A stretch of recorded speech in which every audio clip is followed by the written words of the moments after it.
매일 성경 묵상을 돕는 해설 가이드입니다. 안녕하세요, 묵상 코치입니다.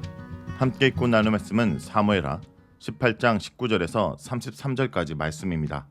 압살롬의 죽음으로 반역은 끝나고 승자와 패자가 갈렸지만 다윗도 병사들도 어느 누구도 기뻐할 수 없었습니다. 19절에서 27절 읽겠습니다. 사독의 아들 아하마스가 이르되 청하건대 내가 빨리 왕에게 가서 여호와께서 왕의 원수 갚아주신 소식을 전하게 하소서. 요압이 그에게 이르되 너는 오늘 소식을 전하는 자가 되지 말고 다른 날에 전할 것이니라. 왕의 아들이 죽었나니 내가 오늘 소식을 전하지 못하리라 하고 요압이 구스 사람에게 이르되 내가 가서 본 것을 왕께 아뢰라 하매 구스 사람이 요압에게 절하고 다름질하여 가니 사독의 아들 아하마스가 다시 요압에게 이르되 청하건대 아무쪼록 내가 또한 구스 사람 뒤를 따라 달려가게 하소서 하니 요압이 이르되 내 아들아 너는 왜 달려가려 하느냐. 이 소식으로 말미암아서는 너는 상을 받지 못하리라 하되 그가 안쌌고 달려가겠노라 하는지라. 요압이 이르되 그리하라 하니 아하마스가 들길로 다름질하여 구스 사람보다 앞질러 가니라. 때에 다시 두 문 사이에 앉아있더라. 파수꾼이 성문 위층에 올라가서 눈을 들어보니 어떤 사람이 홀려 달려오는지라. 파수꾼이 외쳐 왕께 아뢰매 왕이 이르되 그가 만일 혼자면 그의 입에 소식이 있으리라 할 때 그가 점점 가까이 오니라. 파수꾼이 본즉 한 사람이 또 달려오는지라. 파수꾼이 문지기게 외쳐 이르되 보라 한 사람이 또 혼자 달려온다 하니 왕이 이르되 그도 소식을 가져오느니라. 파수꾼이 이르되 내가 보기에는 앞선 사람의 다름질이 사독의 아들 아하마스의 다름질과 같으니이다 하니 왕이 이르되 그는 좋은 사람이니 좋은 소식을 가져오느니라 하니라. 19절에서 23절은 다윗에게 압살롬의 죽음을 알리려는 아하마스의 모습입니다. 압살롬이 죽음으로써 반란이 진압되자 사독의 아들 아하마스가 이 소식을 왕에게 빨리 전하기 원했습니다. 그는 원래 예루살렘에서 일어나는 정보를 다윗에게 전달하는 임무를 받은 사람으로 후세가 알려진 정보를 다윗에게 전달하기도 했습니다. 그는 전쟁에서 승리하자 바로 다윗에게 알리겠다며 요압에게 허락을 구합니다. 기쁜 소식을 하루라도 빨리 다윗에게 알리고 싶어 했습니다. 하지만 요압은 오늘 소식을 전하지 말고 조금 기다렸다가 다른 날 전하라고 권합니다. 왜냐하면 현재 상황이 다윗에게는 그다지 반갑고 기쁜 소식이 아니기 때문입니다. 비록 압살롬은 이겨 전쟁이 끝나고 왕자는 지켜졌지만 사랑하는 아들이었기 때문입니다. 요압은 다윗이 압살롬을 사랑하고 그가 살아오기를 간절히 바란다는 사실을 잘 알고 있었습니다. 이런 사실을 아는 요압은 자신과 한편인 아하마스가 혹시라도 왕의 아들의 죽음을 알려 왕의 미움을 받을 수 있다는 사실을 염려하여 아하마스를 만류한 것입니다. 요압은 다윗의 이런 간절한 마음을 잘 알고 있으면서도 자신의 앞길에 방해가 될 압살롬을 가차없이 죽여버린 것입니다. 대신에 요압은 구스 사람을 하나 뽑아서 다윗에게 소식을 전하라 보냅니다. 이집트 남쪽 지역에 있는 구스는 현재 수단으로 구스 사람은 외국인 용병이었습니다. 요압은 다윗이 사울과 이스보셋의 죽음을 알린 사람을 처벌한 일을 기억하고 있기 때문에 자신의 부하들이 압살롬을 죽였다는 소식을 전했을 때 다윗이 그 소식을 전한 사람에게 어떤 해를 가하거나 원한을 품을 수 있다고 생각한 것입니다. 그래서 아무 관계가 없으며 혹시 처벌에도 무관한 외국인 용병 구스인을 보낸 것입니다. 하지만 아하마스는 이런 요압의 생각을 아는지 모르는지 계속해서 자신도 보내달라고 요청합니다. 이에 요압은 아하마스에게 도대체 왜 그렇게 가고 싶어하는지 이해할 수 없다고 하고 이 소식을 전해도 다윗은 상을 주지 않을 것이라 설득합니다. 하지만 아하마스는 이런 요압의 설득에도 계속해서 보내달라고 요청하였고 요압은 할 수 없이 허락합니다. 아하마스는 허락을 받고 바로 달려가는데 구스 사람이 가는 길과 다른 길로 빠르게 달려가서 구스 사람을 앞지릅니다. 대부분 학자들은 구스 사람은 지름길이지만 달리기 어려운 숲길을 택한 반면 아하마스는 조금 돌아가는 길이지만 달리기 쉬운 들길을 선택한 것으로 봅니다. 아하마스가 이렇게 다윗에게 먼저 소식을 전하려 애쓴 것은 좋은 소식을 전하여 상을 받고 싶은 마음에 그렇게 한 것으로 보입니다.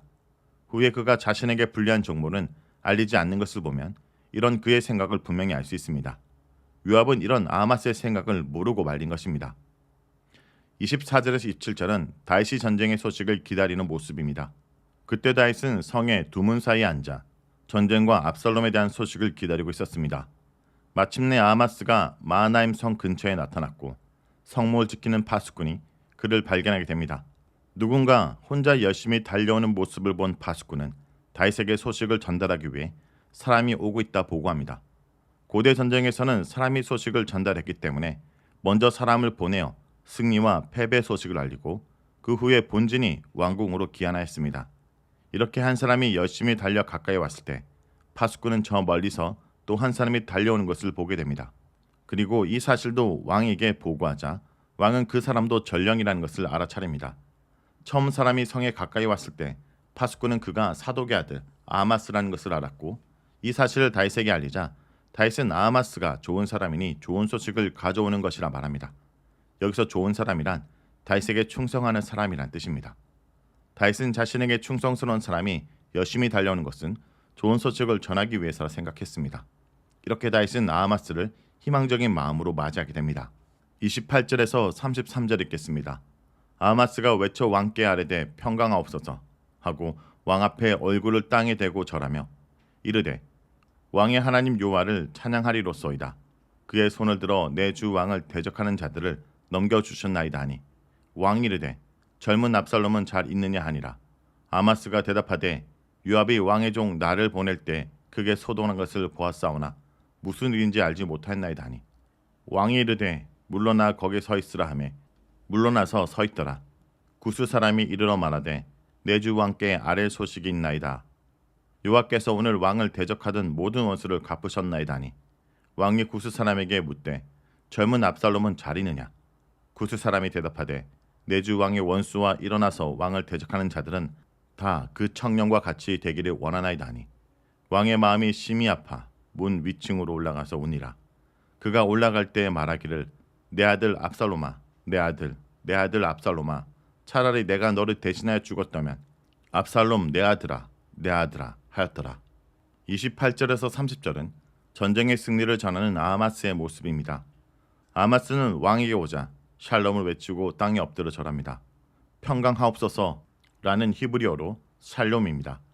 평강을 외친다는 것은 매우 긍정적인 표시로 그는 다윗이 물어보기도 전에 여호와를 찬양하면서 다윗과 함께 왕의 원수를 왕의 손에 넘겨주셨다 말합니다. 압살롬의 부대를 이겼다고 보고하는데 아하마스는 제사장으로서 전쟁의 승리의 공을 여호와께 돌리며 감사의 찬양을 돌린 것입니다. 이런 소식에 다윗은 어떤 반응도 보이지 않고 대신 압살롬의 안부를 묻습니다. 이것은 다윗에게는 승리 소식보다는 아들 압살롬의 생사 여부가 더 중요한 문제였음을 보여줍니다. 이에 대해 아하마스는 답변을 회피합니다. 자신이 요압의 명령으로 소식을 전하러 떠날 때 어떤 소동과 웅성거림은 있었지만 이것이 어떤 일인지 확인하지 못하고 요압의 명령에 따라 좋은 소식을 전하기 위해 바로 뛰어왔다는 것입니다. 이런 아하마스의 대답은 곤란한 답변을 피하려는 술수입니다. 아하마스는 왕이 아들의 죽음 소식을 좋게 여기지 않을 것이라고 한 요압의 말에 안 좋은 소식은 굿수인이 전하게 하고 자신은 좋은 소식만 전하여 왕의 한심을 사겠다고 생각했습니다. 그래서 굿수인을 앞질러 다윗에게 도착하여 마치 자신은 압살롬의 죽음을 미처 알지 못하고 다음에 도착하는 사람보다 먼저 출발한 것처럼 거짓말한 것입니다. 이런 아하마스의 모습은 매우 영악하게 보이며 권력과 상에 대한 강한 탐욕을 보여주고 있습니다. 압살롬의 소식을 모른다는 아하마스의 말에 다윗은 더 이상 질문하거나 아하마스를 칭찬하지 않고 바로 구스 사람을 부릅니다. 현재 다윗에게 가장 중요한 관심사는 압살롬의 생사 여부였기 때문입니다. 31절에서 33절은 압살롬의 죽음을 전하는 구스 사람입니다. 부름을 받은 구스인도 동일하게 승리를 전달합니다. 이어서 다윗은 그에게 압살롬의 안부를 물었고 구스인은 압살롬의 죽음을 간접적으로 알립니다. 왕을 대적하여 일어나는 모든 왕의 원수들은 그 청년처럼 되기 원한다는 말은 압살롬이 벌을 받아 죽었다는 것을 의미합니다. 굿수인은 다윗의 심정을 잘 모르기 때문에 이렇게 용감하게 말할 수 있었던 것입니다. 압살롬의 죽음 소식을 들은 다윗은 몹시 괴로워하며 성문 위층으로 올라가 압살롬의 죽음을 애곡합니다. 그는 내 아들 압살롬아 라를 4번 반복하고 외치며 자신이 대신 죽는 것이 나았을 것이라며 깊은 슬픔에 빠집니다. 다윗은 압살롬에 대해서는 사울과 요나단처럼 애가를 불러 죽음을 기념할 수 없었고 아브넬처럼 성대한 장례식을 치러줄 수도 없었습니다. 비록 아들이지만 반역죄를 지은 죄인이기 때문에 왕으로서 그의 죽음에 대해 해줄 수 있는 것이 아무것도 없었고 다만 아버지로서 아들의 이름을 부르며 슬퍼하는 것이 전부였습니다. 이런 다윗의 모습은 이전의 아들을 잃고도 씩씩하게 목욕하고 식사하며 일상으로 바로 돌아온 중년의 자신만만하던 다윗의 모습과 대두됩니다. 현재 다윗의 모습은 가장 유능하고 아름다우며 장성하여 자신의 뒤를 이을 기둥 같은 아들을 잃고 시리에 빠져 슬퍼하는 노년의 다윗의 모습입니다. 그는 비록 하나님의 은혜로 왕자를 지키게 되었지만 사랑하는 아들 압살롬의 이름으로 상처뿐인 영광이 된 것입니다. 아마 다윗은 압살롬의 죽음을 애곡하면서 자신의 죄에 대해 다시 한번 가슴을 치고 통곡하였을 것입니다. 만일 내가 하나님 앞에서 범죄하지 않았더라면 우리 가정에 이런 피비린내 나는 비극은 일어나지 않았을 텐데 하고 말입니다. 하나님의 다윗에 대한 사랑이 깊었던 만큼 그에 대한 벌도 무거웠습니다. 자, 여기까지가 사무엘하 18장 19절에서 33절까지 말씀입니다. 오늘 말씀을 통해 우리는 무엇을 묵상하고 적용해야 할까요? 하나님보다 더 높아지려 하는 자들은 결국 하나님이 낮추십니다. 자기가 죽게 한 우리아의 전사 소식을 전한 사자에게 이 일을 악하게 말라 라고 말한 다윗이 자기 죄 때문에 죽은 압살롬의 전사 소식을 전한 사자를 해할 수는 없었을 것입니다. 그저 왕에서 이제 아버지로 돌아와 너그럽게 대접받기를 바랬지만 자기의 죄 때문에 죽은 압살롬의 죽음을 슬퍼할 뿐이었습니다.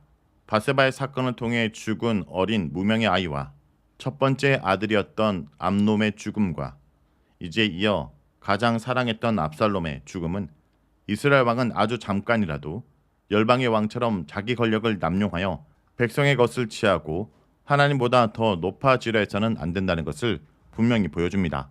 성도 여러분, 하나님이 주신 그 자리가 나의 것으로 생각하고 함부로 할 때 결국 이러한 비참한 결과를 맞이한다는 것을 잊지 않길 바랍니다.